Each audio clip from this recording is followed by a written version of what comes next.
ایک زمانے میں وسیع افریقی سوانا میں سمیر نامی ایک متجر اور دوستانہ اونٹ اور زارا کا نام ایک پرجوش زیبرا رہتا تھا۔ ظاہری شکل میں اختلاف کے باوجود سمیر اور زارا بہترین دوست تھے۔ وہ ایک ساتھ گھاس کے میدانوں میں گھومتے تھے، کہانیاں اور مہم جوئی بانٹتے تھے۔ گرمیوں کے ایک جھلسا دینے والے دن جیسے ہی سورج بے تحاشا ڈوب رہا تھا، سمیر اور زارا نے خوابوں کے افسانوی نخلستان کو تلاش کرنے کے لیے سفر شروع کرنے کا فیصلہ کیا۔ ایک ایسی جگہ جس کے بارے میں افواہ تھی کہ پورے سوانا میں سب سے زیادہ تر و تازہ پانی ہے۔ ان کی پانی کی فراہمی کم ہو رہی تھی اور وہ اپنے پیاس بجھانے کے لیے بے تاب تھے۔ جب وہ چمکتی ہوئی گرمی کی لہروں سے گزر رہے تھے، سمیر اپنی لمبی ٹانگوں کے ساتھ آہستہ اور مستحکم قدم اٹھاتا تھا، جبکہ زارا کی کالی اور سفید دھاریوں نے اسے اپنے ارد گرد کے ماحول میں گھل مل جانے کی اجازت دی تھی، جس سے دھوپ سے کچھ مہلت ملتی تھی۔ ان کی تلاش چیلنجوں کے بغیر نہیں تھی۔ انہیں ریت کے وسیع ٹیلوں کا سامنا کرنا پڑا، ان کی نرم پاؤڈری ڈھلوانیں تشریف لے جانے کے لیے غدار ثابت ہوئیں۔ سمیر نے اپنی مضبوط ٹانگوں اور چوڑے کھروں سے زارا کو ٹیلوں پر چڑھنے میں مدد کی۔ زارا نے بدلے میں سمیر کو گھومتے ہوئے راستوں سے رہنمائی کی۔ اس کی گہری آنکھیں چھپے ہوئے پانی کے سوراخوں اور کھانے کے قابل پودوں کو دیکھ رہی تھیں۔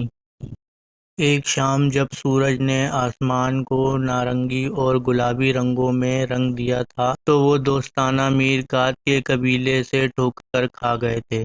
میرکش نے خوابوں کے نخلستان کی کہانیاں شیئر کیں اور انہیں ہدایت دی۔ نئی امید اور شکر گزاری کے ساتھ سمیر اور زارا نے اپنا سفر جاری رکھا۔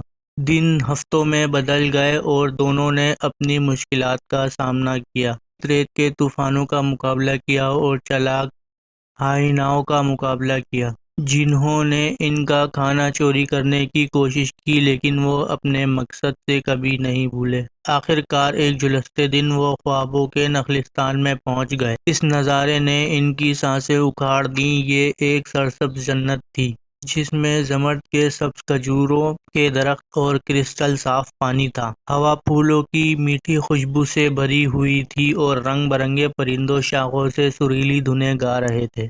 سمیر اور زارا نے اپنی طاقت کی واپسی کا احساس کرتے ہوئے ٹھنڈا پانی پیا۔ وہ نرم ہی گھاس میں لڑک رہے تھے۔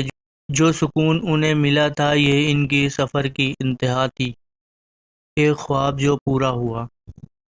جیسے جیسے دن گزرتے گئے، انہوں نے جانوروں کے درمیان نئے دوست بنائے جو اکثر نخلستان میں آتے تھے۔ سمیر اور زارا نے اپنی مہم جوئی کی کہانیاں شیئر کیں اور جانور ان کی دوستی اور عزم پر حیران رہ گئے۔ لیکن جتنا انہیں خوابوں کے نخلستان سے پیار تھا، سمیر اور زارا جانتے تھے کہ وہ ہمیشہ کے لیے نہیں رہ سکتے۔ انہوں نے اپنے نئے دوستوں کو الوداع کیا اور اپنے گھر واپس کا سفر شروع کیا۔ ان کے دل یادوں سے بھرے ہوئے اور ان کی روحیں پہلے سے کئی زیادہ مضبوط تھیں۔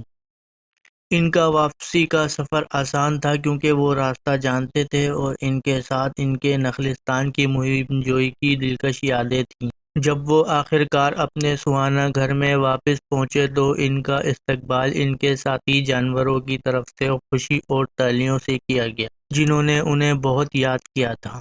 سمیر اور زارا کی دوستی ان کے مشترکہ مہم جوئی کے ذریعے اور بھی مضبوط ہو گئی تھی، اور وہ جانتے تھے کہ چاہے انہیں کسی بھی چیلنج کا سامنا کرنا پڑے، وہ مل کر ان پر فتح حاصل کر سکتے ہیں۔ اور اس طرح اونٹ اور زیبرا افریقی سوانا میں گھومتے رہے، خوابوں کے نخلستان کی اپنی کہانیاں بانٹتے رہے اور دوسروں کو اپنے خوابوں کا تعاقب کرنے کی ترغیب دیتے رہے، چاہے وہ کتنا ہی دور کیوں نہ ہو۔